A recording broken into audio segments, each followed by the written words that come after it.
My village show fame గంగవ్వకు CM Revanth Reddy నుంచి పిలుపు వచ్చింది. ఇవాళ జగిత్యాల జిల్లా మల్యాల మండలం లంబాడిపల్లికి చెందిన మై విలేజ్ షో టీం సభ్యులను మంత్రి పొన్నం ప్రభాకర్ కలిశారు. వాళ్ళ వద్దకు వస్తూనే ఏం గంగవ్వ బాగున్నావా, నేను సీఎం రమ్మన్నాడు, ఎప్పుడు కలుద్దామంటూ గంగవ్వను పొన్నం పొగిడాడు. ఈ సందర్భంగా మంత్రిని టీం సభ్యులు సన్మానించి లంబాడిపల్లిని రెవెన్యూ విలేజ్ మార్చాలని కోరడంతో వెంటనే కలెక్టర్తో మంత్రి మాట్లాడి హామీ ఇచ్చారు. కాగా గంగవ్వతో కూడా కలెక్టర్ మాట్లాడారు. ఎంపీగా ఉన్న సమయంలో చేపట్టిన మల్టీపర్పస్ బిల్డింగ్ పనులను పూర్తి చేయాలని టీం సభ్యులు కోరారు.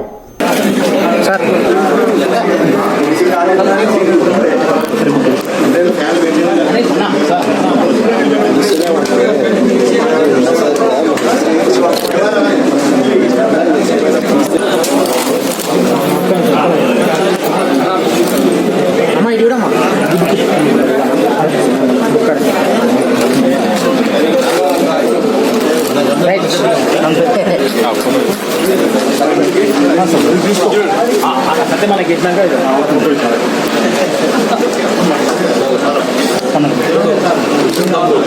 రైట్